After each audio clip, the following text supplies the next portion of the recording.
দিদি, আজ তুমি কেমন তারা কাজ করতে যাচ্ছিলে বলো দেখিনি?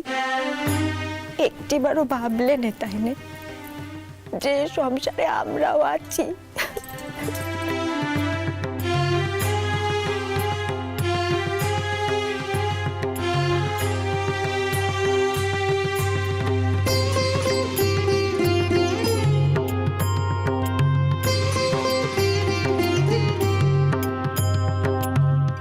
বড় বউ,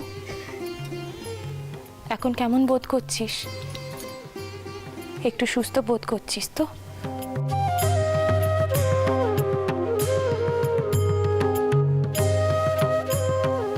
যখন অজ্ঞান হয়ে গেছিল, রামকুমার যখন আমায় মন্দিরে নিয়ে গেছিল, মায়ের পায়ের ফুল কপালে টেকে দিয়েছিল। বড় বউ, একখানা কথা কইবি আমাকে? মা এদিকে তোর জন্য সমানে লড়াই করে যাচ্ছে, তোকে নিজের ঘরে নিয়ে পর্যন্ত রেখেছে, এসব নিয়ে বড়দিদির সঙ্গে সমানে কথা কাটাকাটি হচ্ছে, আর তুই একবারও ভাবলি না এই সিদ্ধান্ত নেওয়ার আগে?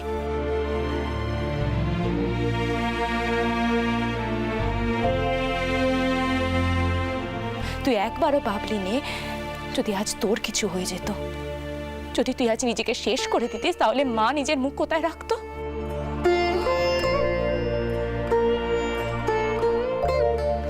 মা নিজের মুখ সমাজে দেখাতে পারতো কি? সমাজে মা নিজের মুখ দেখাতে পারতো? আর মাসিমণি, দিদিমা খুব কষ্ট পেয়েছে, তাই না? পাবেন না? আমি মাকে এ ঘরে আসতে মানা করে দিয়েছি, কারণ আমি জানতো তুই এখন মায়ের মুখোমুখি হতে পারবি না। ও দিদি, দোয়াই তোমার, এমন করে কেঁদো নে দিদি, কেঁদো নে। তুমি যে ফিরে এসো এই অনেক। দেখো, আমি তোদের দুজনকেই কয়েছি,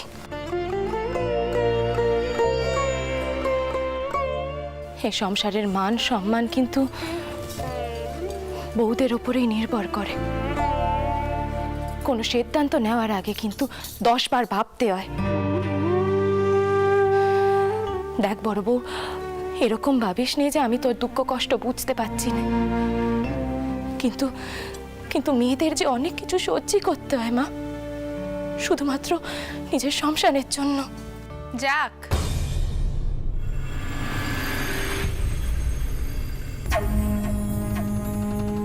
তবু এটা দেখে ভালো লাগছে যে তুমি তোমার মাসিমণির ঘরে ঠাঁই পেয়েছো। তবে এটা হওয়ারই ছিল, কারণ তোমার মাসিমণি তো চিরটা কাল নিজের বোনপোর থেকে বোনপো বউয়ের ওপরে দরদ দেখিয়েছে।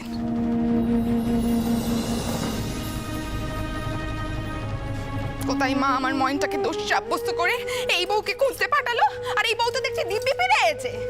এই যে বউ, এখন তো মনে হচ্ছে এরকম কাণ্ডি হতেই থাকবে, তাই না? কারণ নিজের স্বামীকে তো সকলের চোখে ছোট করতে হবে তোমায়। বড়দিদি, এ কি করছে কি? তুমি এদিকে এসো। কি হচ্ছে এটা? কি এসব? বড়দিদি, তুমি জানো আজ বড় বউ কি করতে গেছিল? বড় বউ আজ দক্ষিণেশ্বরের ঘাটে নিজেকে শেষ করে দিতে গেছিল। কি? হ্যাঁ হ্যাঁ বড়দিদি, আজ যদি কোনো অঘটন ঘটে যেত তাহলে তুমি কাউকে নিজের মুখ দেখাতে পারতে? চলো চলো এখন এখান থেকে। এই ছোটকে বলছি, এই ঘটনা মা জানেন রে? মা যদি জেনে থাকেন তাহলে তো আমার ময়নকে দোষী ঠাউর করবেন। এই ও একদিন সকলকে শেষ করে দেবে আমাদের। এখন এসব কথা বলার সময় নয়, তুমি চলো এখান থেকে।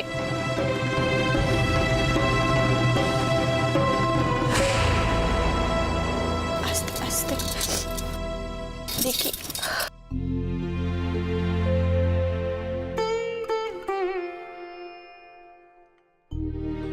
জানিস বউ, আমি শুধু দেখতে চেয়েছিলাম আমি মরলে তোর বাসুর ঠাকুর চিতে আগুন দিতে আসেন কিনা। বোধহয় আসতে এমনি জানিস,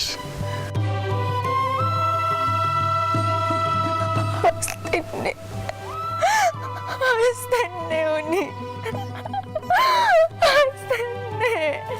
আমি একটু আসছি দিদি, এক্ষুনি চলে আসবো, এক্ষুনি চলে আসবো।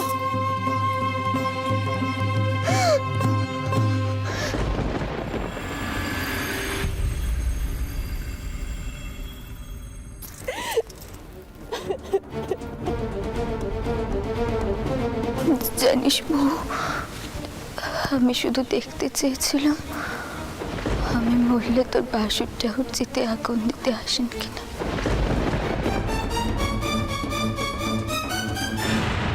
আচ্ছা বৌঠান এখন কেমন আছেন বলুন তো? এখন কি কোনো ডাক্তার বুদ্ধি? এ কি আপনার কি হয়েছে? আচ্ছা আপনি ভাবে কান্নাকাটি করছেন কেন?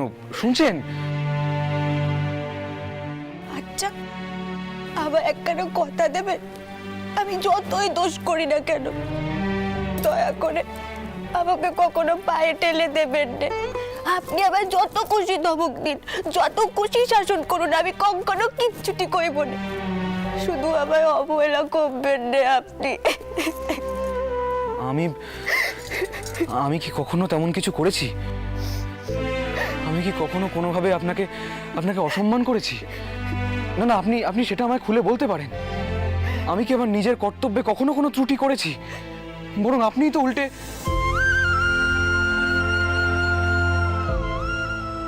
তো উল্টে গুরুদেবের আশ্রমে চলে যেতে চেয়েছিলেন। সে তো আমি ভেবেছিলাম আমি চলে গেলে বোধহয় আপনার আরেকখানা মেয়ে হবে, আপনি তাতে খুব সুখী থাকবেন। সত্যি তো আমি আপনার যোগ্যী নই।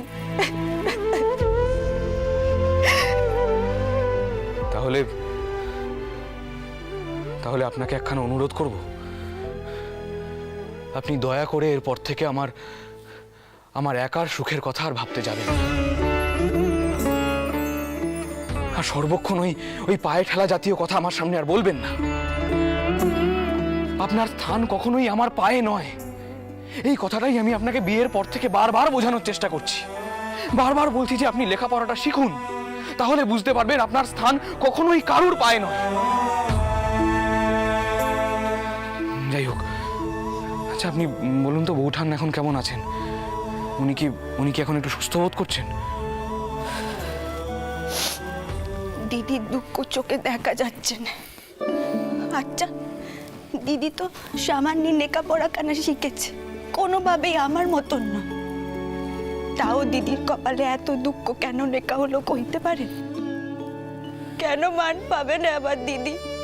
কেন এমন করে দিদি নিজেকে শেষ করে দিতে গেল কইতে পারেন? মেয়ে মানুষের দুঃখ কষ্ট বোধহয় শুধু লেখাপড়া দিয়ে কাটান দেওয়া যায় না, তার জন্য অনেকখানি ভাগ্যি লাগে, অনেক পুণ্যি করতে হয়, অনেক পুণ্যি।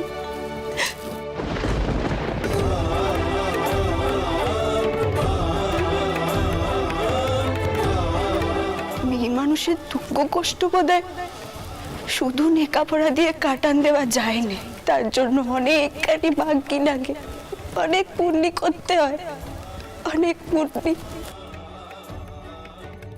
শুনুন, আপনি কিন্তু এই কারণে আবার লেখাপড়াটা বন্ধ করে দেবেন না, দোহাই আপনার।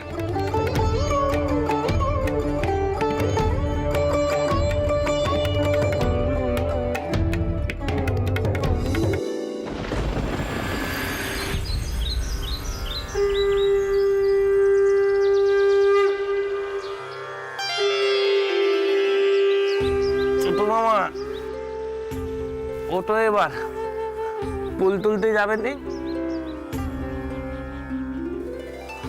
ছোট মামা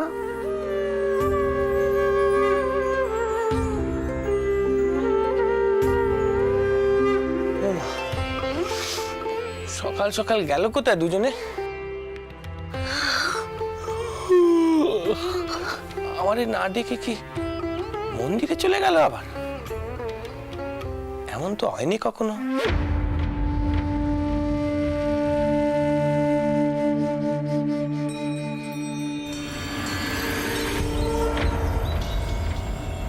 দাদা গো, একটু খুলে কওনি আমাকে, কোথায় নিয়ে চললে? হ্যাঁ, উফ, এ তো আচ্ছা রয়ে পড়া গেল। সকালের পুজোটা পর্যন্ত হয়নি, তুমি আমাকে টেনে বার করে নিয়ে এলে। ও দাদা, রাতে ঘুমটা পর্যন্ত ভালো করে হয়নি গো। আচ্ছা, কি কান্ডি বলো তো তোমার? তুমি আমায় কইবে তুমি আমায় কোথায় নিয়ে চললে? তুই কি একটু চুপ করে থাকতে পারিস না? কেন পারবো না? চুপ করে থাকতে কেন পারবো না? কিন্তু তার জন্যই আমাকে যে সব খুলে কইতে হবে।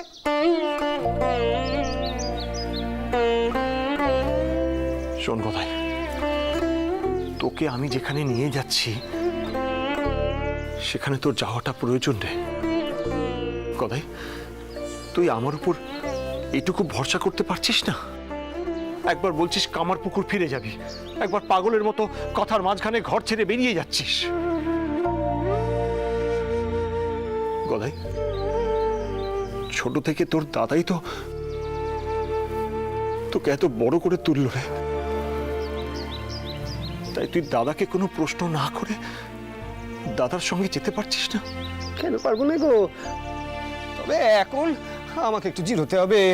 ওরে বাবা গো, আমি আর পাচ্ছি না গো। ওই দেখো, ওই দেখো গদাই, শোন আমার কথা শোন। গদাই, পাচ্ছি না গো, আমাকে একটু জিরোতে হবে। গদাই তুই বসবি না, চল বাবা, চল পা বলছি। ব্যথা করছে তো। আমি এখন একটু এখানে বসবো, পরে যাবো কোন। ওরে বাবা গো।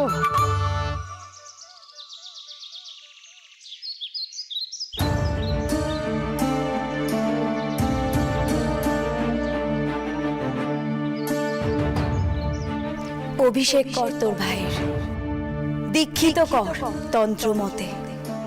এই প্রদীপ নিয়ে যা, এই প্রদীপ নিপতে দিস না রামকুমার। তোর ভাইয়ের অভিষেক হলে এই প্রদীপ ভাসিয়ে দিস। তুমি বলো মা, কি করে গদাইকে দীক্ষা দেওয়াবো? সে যে কোনো মতেই তৈরি হতে পারছে না। আর আমিও তাকে সবকিছু জানানোর সাহস পাচ্ছি না। পাছে সে একেবারে বেঁকে বসে।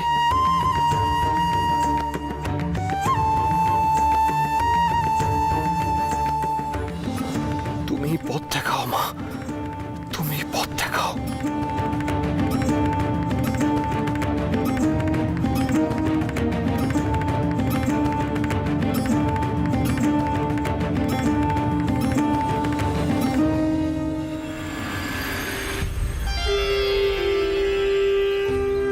ছোট মামা, ও ছোট মামা, বড় মামা, বড় মামা, ছোট মামা, বোঝো কান্ডি কানা, কোথায় যে গেল দুজনে মিলে। এখন দুই ঘরে পুরোহিতদের আমি কি কইব? ও ছোট মামা, হৃদয় ঠাকুর, রানীমা,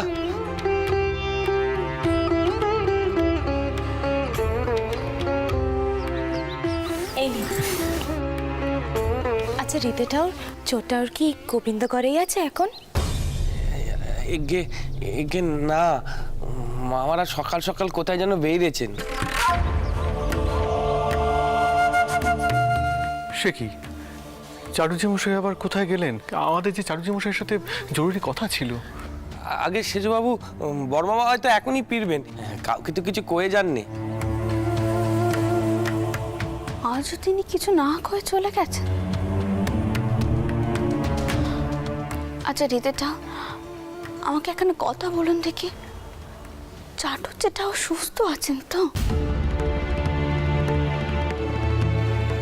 না আসলে সেদিন তিনি কইলেন মন্দিরের জন্য নতুন পূজারীর খোঁজ করতে হবে। আসলে আপনি সারাক্ষণ ওনার সাথে সাথেই থাকেন তো, তাই আপনাকে শুধোচ্ছি আর কি। ছোট বর্চাজিও কয়েছেন, তিনি এ বিষয়ে কিছু জানলে আমাকে জানাবেন। ছোট মামা তো কিছু কয়ে যায়নি। আপনারা আপনারা কালীঘরে যান, বদনটাও এক্ষুনি কালীঘরের পুজো শুরু করবেন। আমি পুজোর তালা দিয়ে আসছি। আপনারা যেভাবে আমাদের উপকার করলেন, আমরা সারাটা জীবন আপনাদের কাছে কৃতজ্ঞ হয়ে থাকব।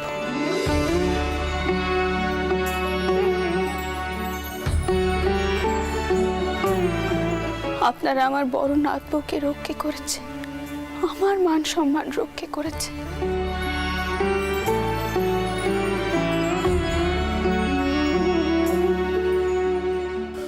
জানো তো মতুর, এই কথাখানাই চাটুর্যে টাউরকে আমি আগে কইব, তারপরে কইব আমরা কি এমন অপরাধ করেছি যার জন্য তিনি আমাদেরকে ছেড়ে চলে যেতে চাইছেন।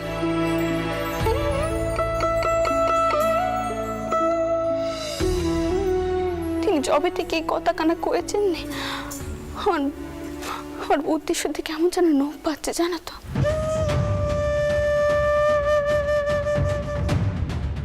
আর তারপর থেকে আমি টিনাকে যেন ধরতেই পাচ্ছি না। মা, আমি বলবো আপনি অপেক্ষা করে চারুজ্যমশাইয়ের সাথে কথা বলেই একেবারে বাড়ি ফিরবেন। না না, অত সহজে চারুজ্যমশাইকে আমরা এই মন্দির ছেড়ে যেতে দেব না। আমার খুব অস্থির অস্থির লাগছে মতো, খুব অস্থির অস্থির লাগছে। যেভাবেই হোক আর চাটুর্য মশাইকে ধরতেই হবে, জানতেই হবে যে তিনি কেন এমন কথা কইলেন, কেন।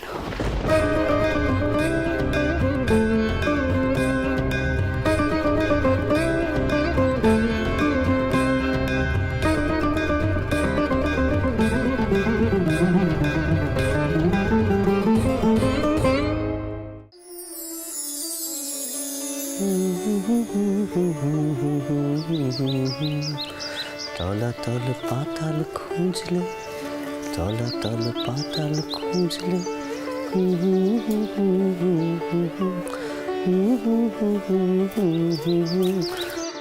ও গদাই, আর কতক্ষণ বসে থাকবি? দেরি হয়ে যাচ্ছে তো, আমাদের আবার মন্দিরে ফিরতে হবে।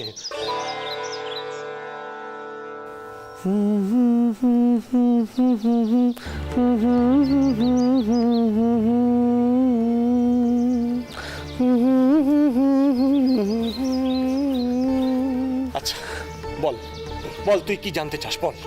কিছু নেই তো, আমি কিচ্ছু জানতে চাইনি।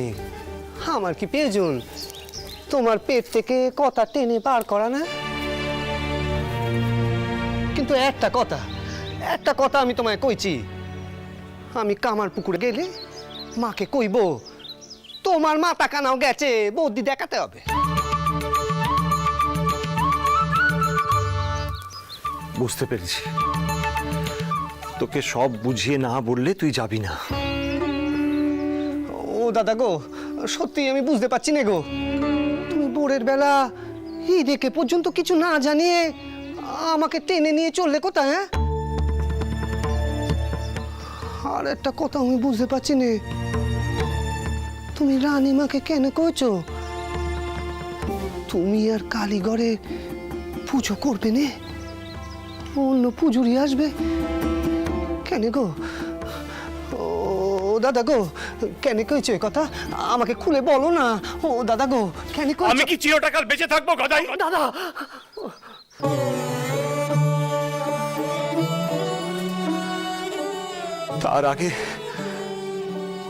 তার আগে মায়ের পুজোরির ব্যবস্থা করে যেতে হবে তো আমায়।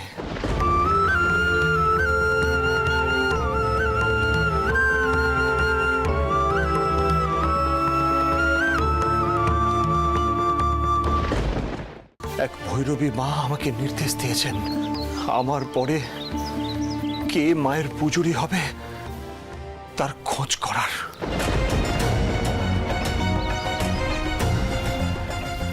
কোথায়? আর আমি আমি তাই তোকে তৈরি করে দিতে চাই। আমি তোকে নিয়ে যাচ্ছি এখন কেনারাম ভট্টাচার্যের কাছে সাক্ষাৎ করিয়ে দিতে। তিনি তোর দীক্ষার ব্যবস্থা করবেন। চল চল গদাই, আয় আয় আয়। দীক্ষা? তুমি আমাকে লুকিয়ে নিয়ে চলেছ দীক্ষা দেবে বলে?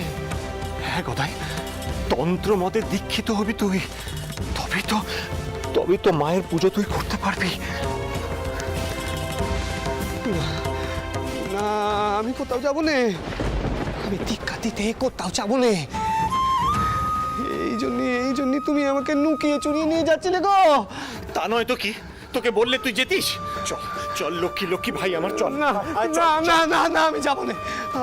আমি যাবো না। আমি আমি কামার পুকুরে মাকে পত্তর দেব। আমি মাকে কইব তুমি শহরে এসে কেমন দাঁড়া যেন বদলে গেছো গো, বদলে গেছো। আমি মাকে কইব, আমি মাকে কইব। কোথায়?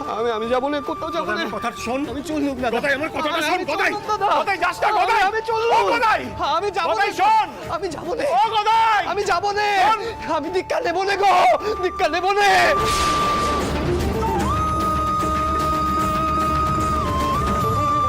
কি করে এই পাগলটাকে বোঝাই, কি করে বলি যে, কি করে বলবো আমি ওকে যে সত্যি আমার দিন ফুরিয়ে আসছে।